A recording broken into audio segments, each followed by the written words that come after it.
নমস্কার প্রিয় বন্ধু বান্ধবরা, আশা করি তোমরা সবাই ভালো আছো। আজকে আমি শতাব্দীর সেরা ভূতের গল্পের বইয়ের থেকে আরো একটি ইন্টারেস্টিং ভূতের গল্প নিয়ে এসেছি। গল্পটির নাম হলো ভুতুড়ে দোলা, বিশু মুখোপাধ্যায়ের লেখা। তাহলে শুরু করি। অল্প বয়সে ভূত সম্বন্ধে কৌতূহল মেশানো ভীতি সবারই থাকে, আমারও ছিল।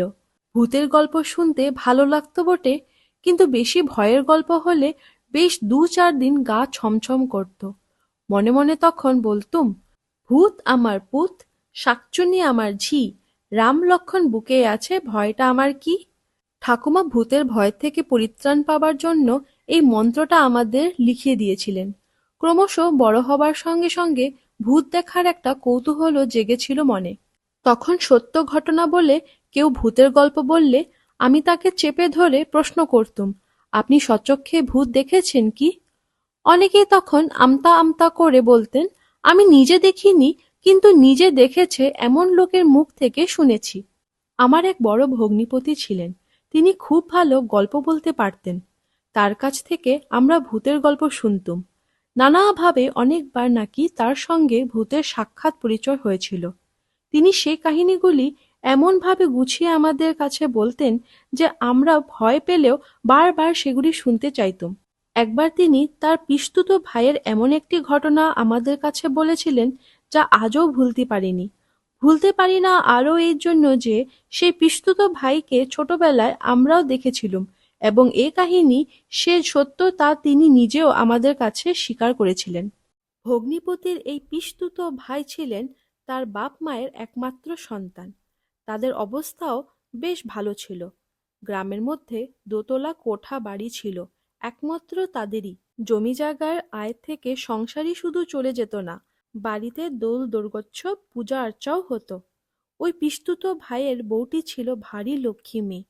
লক্ষ্মী প্রতিমার মতো বউটি শ্বশুরের ঘর আলো করে ঘুরে বেড়াতো। শ্বশুর শাশুড়ির সেবা যত্নে, ঘর সংসারের কাজকর্মে সকলের মুখেই বউয়ের সুখ্যাতি আর ধরত না। কিন্তু বিয়ের পর ৭-৮ বছর কেটে যাবার পরও বউয়ের যখন কোনো ছেলেপুলে হলো না, তখন পাড়া প্রতিবেশী, আত্মীয়স্বজন থেকে শ্বশুর শাশুড়ি সকলেই চিন্তিত হয়ে পড়লেন।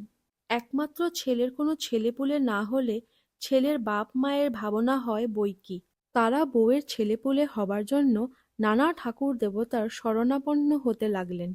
এখানে ওখানে বউয়ের নামে পূজা আর্চা দেন, মানত করেন, যা যা বলে তাই করে। বউয়ের হাতে গণ্ডা কতক মাদুলি ঝুলিয়ে দিলেন। এমনি করে আরও প্রায় বছর ২ কেটে গেল, কিন্তু কিছুতে কিছু হলো না। শেষে বউয়ের উপর কেমন যেন একটা বিরূপ ভাব দেখা দিতে লাগলো শ্বশুর শাশুড়ির। বিশেষ করে শাশুড়ি সেটা প্রকাশ করে ফেলতে লাগলেন নানাভাবে। পাড়ার মেয়েরাও এসে যোগ দিতে লাগলো তার সঙ্গে। এমন টুকটুকে মিষ্টি বউয়ের মুখে ক্রমশ ভয়ে ভাবনায় কে যেন এক রাশকালি ঢেলে দিলে। সুঠাম সুশ্রী চেহারা দিন দিন রোগা ফ্যাকাশে হয়ে যেতে লাগলো। অনেক এমন কথাও বলে যে বউয়ের উপর নিশ্চয় কোনো অশরীর দৃষ্টি পড়েছে, তাই ছেলেপুলেও হচ্ছে না, আর শরীরটাকেও চুষে খাচ্ছে।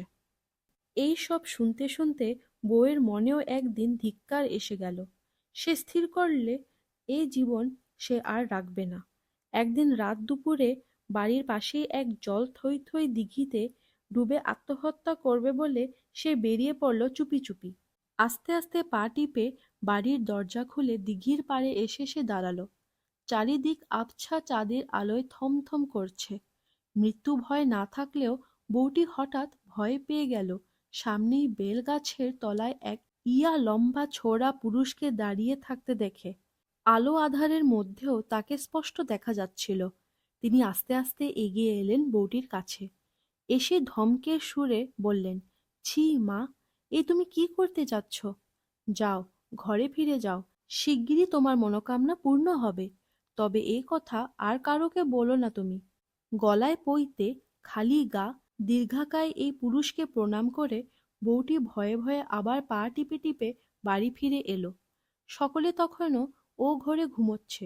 বাড়ির কেউই এই কথা জানতে পারল না। পরদিন সকাল থেকে বউ হয়ে গেল একেবারে অন্য মানুষ। এতদিন মনমরা হয়ে যে নিজের মৃত্যু কামনা করেছে, আজ তার মুখ হাসি খুশি, মনে আনন্দের জোয়ার। কয়েক মাস যেতে না যেতেই ক্রমশ বউয়ের কোলে বাচ্চা আসার কথা প্রকাশ হয়ে পড়ল সকলের কাছে। শ্বশুর শাশুড়ি থেকে আরম্ভ করে পাড়া পড়শিদেরও আনন্দ আর ধরে না। বউয়ের তখন সে কি আদর যত্ন। শাশুড়ি বলে, তুমি মা বেশি খাটাখুটি করো না। শ্বশুর বলে, বউমাকে মাছের মুড়োটা দাও। আর তার স্বামীর তো কথা নেই, সে যেখান থেকে যা পায় ভালো ভালো খাবার জিনিস এনে দেয় বউকে। এমনি করে দিন যায়। ব্রহ্মদত্তী ব্রাহ্মণের কথাটা কিন্তু বউয়ের পেটের মধ্যে ফুলে ফেঁপে উঠতে থাকে। স্বামীকে বলি বলি করেও ভয়ে বলতে পারে না। শেষে একদিন থাকতে না পেরে বলেই ফেলল। স্বামী তো শুনে একেবারে হতভম্ব। কিন্তু এই হতভম্ব ভাব সহজেই কেটে গেল যখন একটি মিষ্টি হাত পা নাড়া জ্যান্ত ডলি পুতুলের মুখ ভেসে উঠল তার চোখের সামনে। আনন্দে আত্মহারা হয়ে গেল সে।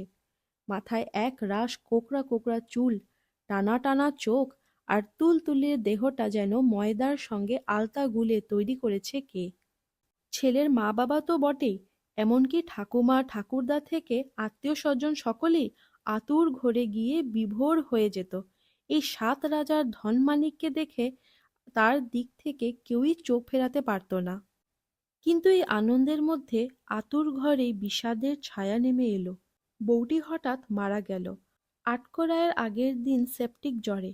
মারা যাবার একটু আগেও বউটির বাচ্চার দিকে চেয়ে চেয়ে সে কি দেখা। বাচ্চার গায়ে একটা হাত রেখেই সে শেষ নিঃশ্বাস ত্যাগ করল। এমন ঘটনা ঘটবে তা কেউ ভাবতেও পারেনি। সবাই দুঃখে শোকে একেবারে মুহ্যমান হয়ে পড়ল। কিন্তু এই শোককেও চাপা দিয়ে আর এক ঘটনা বাড়ির সবাইকে ভয়ে ভাবনায় একেবারে কাবু করে ফেলল। ব্যাপারটা ঘটল ওই নবজাত শিশুকে নিয়ে। মা মরা বাচ্চাকে কি করে বাঁচানো যাবে, এই নিয়ে যখন সকলেই জল্পনা কল্পনায় ব্যস্ত, তখন কোন এক অদৃশ্য হাত এসে যেন তার সব ভার নিজের হাতে তুলে নিলে। দুধের বাচ্চাকে মানুষ করার হাঙ্গামা অনেক। তাছাড়া মায়ের মতো বুকের রক্ত আর স্নেহ যত্ন দিয়ে কেউই পারে না ৭-৮ দিনের বাচ্চাকে বাঁচাতে। কিন্তু এই হাঙ্গামা কারুকেই পোয়াতে হলো না, বরং বাচ্চার আনন্দ উচ্ছল মুখ ও হালু চালু ভাব দেখে সবাই অবাক হয়ে গেল। ছেলের পেট যেন সারাক্ষণই ভরে আছে, খাওয়াতে গেলে খেতে চায় না, কান্নাকাটিও বেশি নেই। একটু কেঁদেই কাকে এদিক ওদিক দেখে, আবার যেন চুপ করে যায়। মুখে হাসির রেখা ফুটে ওঠে। গায়ের কাঁথা বা ঢাকা ভিজিয়ে ফেললে কেউ বদলে দেবার আগেই সেগুলি সবার অলক্ষ্যে কে যেন পাশে টেনে ফেলে আবার নতুন পাট করা কাঁথা কাপড় বদলে দেয়। প্রথম প্রথম ব্যাপারটা বাড়ির কেউই তেমন করে বুঝতে পারেনি। কিন্তু সেদিন বুঝল যেদিন দেখল বাচ্চার দোলা বারান্দায় আপনা থেকেই দুলছে। বাচ্চার ঠাকুমা দোতলায় বারান্দায় বাচ্চার জন্য একটা বেতের দোলা টাঙিয়েছিলেন। মা মরা এই ছেলেকে ঘুম পাড়িয়ে দোতলায় শুইয়ে দিয়ে তিনি একটু নিশ্চিন্ত হতেন, সংসারের কাজকর্ম দেখতে পারতেন। কিন্তু এমন কাণ্ড যে ঘটতে পারে তা কেউ কল্পনা করতে পারেনি। মানুষজন কেউ কোথাও নেই, অথচ দোলা আপনা থেকে দুলছে। দুলতে দুলতে যেই দোলাটা থেমে আসছে, আবার যেন কেউ ঠেলে দিচ্ছে সেটাকে। বাচ্চার ঠাকুমা বাড়ির সবাইকে ব্যাপারটা ডেকে এনে দেখালেন। দেখে সবাই তো থ হয়ে গেল। কথাটা ছড়িয়ে পড়ার সঙ্গে সঙ্গে পাড়াপড়শিরা ভেঙে পড়ল বাড়িতে। ব্যাপারটা জানাজানি হয়ে গেল আশেপাশের চারিদিকে। দূর দূর গ্রাম থেকেও লোক আসতে লাগলো এই ভুতুড়ে দোলা দেখার জন্য। পাড়ার মাতব্বররা ছেলের বাপ ও ঠাকুরদার কাছে, গিন্নি বান্নিরা ঠাকুমার কাছে গিয়ে বলতে লাগলো রোজা ডাকিয়ে শান্তি সস্তয়ন করার জন্য। গয়ায় গিয়ে মায়ের পিণ্ডি দিতেও বলল কেউ কেউ। কিন্তু ১ বছরের আগে গয়ায় মৃতের পিণ্ডি দেওয়ার রীতি নেই। তাছাড়া ছেলের বাপ এই সবে আপত্তি করল। এই ব্যাপারে সে ভয় পেয়ে গেল আরও এই জন্য যে এতে হয়তো এই শিশুর জীবন নিয়ে টানাটানি হতে পারে। শেষ পর্যন্ত কিছুই করা হলো না। দিনের পর দিন এই ভুতুড়ে কাণ্ড চলতে লাগলো বাড়িতে। ১ মাস ২ মাস করে ছেলে বড় হতে লাগলো, হামা দিতে শিখল। ক্রমশ তার মুখে ভাত দেবার সময় এগিয়ে এলো। ছেলের মৃত মাই তখন অলক্ষ্যে থেকে তাকে তদারক করে তার সঙ্গে খেলা করে। ছেলে উপরের ঘরের থেকে হাসে খেলে। তাকে দেখার জন্য ঠাকুমাকে আর উদগ্রীব হতে হয় না। শুধু একটি বুড়ি ঝিকে অনেক বুঝিয়ে সুঝিয়ে বেশি টাকা দিয়ে তার জন্য রেখে দেওয়া হয়েছে। ব্যাপারটা বাড়ির সকলের গা সওয়া হয়ে গেলেও সবারই মনে একটা চাপা অস্বস্তি লেগে গেল। তাছাড়া ১ বছর হয়ে গেল, অথচ ছেলের অন্নপ্রাশন হলো না। কতদিনই বা অস্বস্তিকর ভুতুড়ে কাণ্ডকারখানা টেনে যাওয়া যায়। এইদিকে ছেলেও বড় হচ্ছে, আর আত্মীয়স্বজনরাও যা তা রটাচ্ছে। এমনি সময় ছেলের বাপ একদিন গয়ায় যাওয়ার স্থির করল। যাওয়ার আগে তার বাপ মার সঙ্গে যুক্তি করে গেল যে গয়া থেকে ফিরে এসে ঘটা করে তারা ছেলের মুখে ভাত দেবে। কিন্তু তার আর সুযোগ হয়নি। গয়া থেকে ফিরে এসে ছেলের বাপ ছেলেকে আর দেখতে পায়নি। যেদিন সে গয়ায় তার কাজ শেষ করে, সেই দিনই গ্রামে ওই শিশু ডিপথিরিয়ায় কয়েক ঘন্টার মধ্যে মারা যায়। আশেপাশের যারা এই ভূতের ঘটনার কথা জানত, তারা সকলেই এক বাক্যে এই মৃত্যুর সংবাদ শুনে বলছিল, মাই নিয়ে গেল বাচ্চাটাকে তার কাছে। আশা করি আপনাদের এই গল্পটি ভালো লেগেছে। যদি ভালো লেগে থাকে, এই ভিডিওটাকে লাইক করুন আর আমার চ্যানেলকে সাবস্ক্রাইব করুন। আমি আবার চলে আসবো আরও একটি নতুন ভূতের গল্প নিয়ে। নমস্কার।